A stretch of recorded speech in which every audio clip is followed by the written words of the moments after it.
Hey guys, Assalamualaikum. Myself Sanjay and welcome to another video. So guys, আশা করি আপনারা অনেক ভালো আছেন।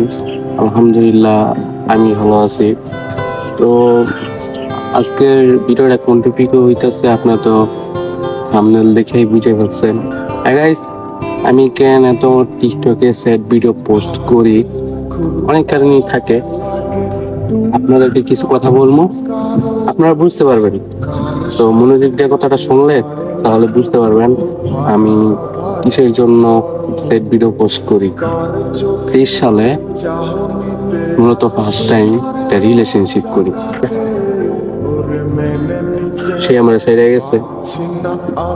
ফার্স্ট টাইম আমি ওর চিন্তাময় আমার চিন্তু। ভাই আমাকে একদিন বলতেছে আপনার অনেক ভালো লাগে আমার, তারপর আপনার সাথে রিলেশন করতে চাই, তো অনেক কিছু। তো আমি বললাম আচ্ছা ঠিক আছে, আমি ভাইবা জানাই দিস। তো ওরা আমি জানাইলাম আচ্ছা ঠিক আছে আমরা রিলেশনশিপ করতে পারি। তো আমরা কয়েকদিন কথা বললাম, ফোনে মেসেজ করলাম। তো হঠাৎ একদিন ওই আমারে বলতেছে যে আমি তোমার সাথে সম্পর্ক রাখবো না, তুমি আমার বুঝলেছ। আমি বললাম আচ্ছা ঠিক আছে। তারপর আমি ফোনটা কেটে দিলাম। ওই আমাকে ফোন দেয় কিনা দেখলাম, তো ওই আমার ফোন দেয় না। তো এই জন্য আমি ওরে মেসেজ দিই না, ফোন দিই না। ওর সাথে দেখা হয়েছে, তো আমি বললাম তুমি কি সম্পর্ক কি শেষ করে দিছো? তো ওই বললো আমি শেষ করে দিছি। তারপর বললাম তুমি এখন রিলেশন করো? আর বলতেছে আমি রিলেশন করি। তো আমি ওই জায়গা থেকে আইসা বসছি। একটা মেয়েকে পছন্দ হইতো স্কুলে। ওই স্কুল লাইফে তো সবারই একটা পছন্দের মানুষ থাকে, তো আমারও ছিল। তো ওর পিছে ঘুরতে ঘুরতে 5 মাস নষ্ট হয়ে গেছে, মানে 5 মাস সময়টাই নষ্ট হয়ে গেছে। তো ওই যখন জানতে পারলো ওরা আমি পছন্দ করি, তো ওই সময় আমার টিকটক আইডিতে ইনবক্সে মেসেজ দেওয়া যেত না, আমি কমেন্টে মেসেজ দিতাম ওরে। তো এই মেসেজ গুলা ওর ভাইয়েরা দেখছে, দেখার পর ওর ভাইয়েরা আমার ঠেট দিয়ে গেছে, অনেক মারানো হুমকি দিয়ে গেছে। তারপর আমি ওরে ব্লক করে দিছি। ওর জন্য আমার একটা আইডি কাটা লাগছে, মানে ওই আইডি আমি জিমেলটাও ভুলে গেছি, জিমেল নাম্বার পাসওয়ার্ড সব কিছু ভুলে গেছি।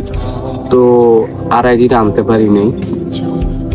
তারপর 24 সাল মানে এই সালে আমি একটা রিলেশন করছি। ওরা আমি পছন্দ করতাম। তো আমার বন্ধু জিএফ ছিল, তো ওরে প্রথম দিকে আমি ক্রাশ খাইছিলাম। আমার ফ্রেন্ড কয়েকদিন ওর সাথে রিলেশন করলো, তারপর আমি জানলাম ওর সাথে ব্রেকআপ হয়ে গেছে। তো আমি ওরে মেসেজ দিলাম, মেসেজ দিয়ে বললাম আমি আপনাকে পছন্দ করি। তারপর ওই বলতেছে আমি এইসব রিলেশন করবো না, আপনারা আমাকে জোর করেন। আমার ফ্রেন্ড ছিল মানে বন্ধু, তো ওর একদিন বললাম এমন এমন আমি একজনের পছন্দ করি। ওই আমাকে আবার ওর সাথে আবার রিলেশনশিপটা করায় দেয়। অনেকদিন রিলেশন করলাম, 1.5 মাসের মতো। সে হঠাৎ বলতেছে আমি তোমার সাথে সম্পর্ক রাখবো না। তখন আমার মন খারাপ হয়ে গেছে, আমি ফোনটা কেটে দিছি। তখন পর ফোন দিয়ে বলতেছি তুমি কি সত্যি আমার সাথে টাইম পাস করছিলা? বলতেছে আমি করছিলাম। তারপর ওই শেষমেশ একটা কথা বলছে, তুমি ভালো থাইকো, আমার থেকে ভালো মেয়ে পাবা। আমি বললাম তোমাকেই চাই। ওই বললো ভাই আমি আর কোনো কথা কমু না। তারপর আমি বললাম আচ্ছা ঠিক আছে। মানে 2টা রিলেশনশিপে আইছিল, তো আরো 2-1জনের পছন্দ করছিলাম, ওই না বললেই চলে, ওইটি বাদ দিয়ে দিলাম। তো এই 2জন আমার জীবন থেকে চলে গেছে, এই জন্য অনেক কষ্ট। এই জন্য আমি স্যাড ভিডিও পোস্ট করি।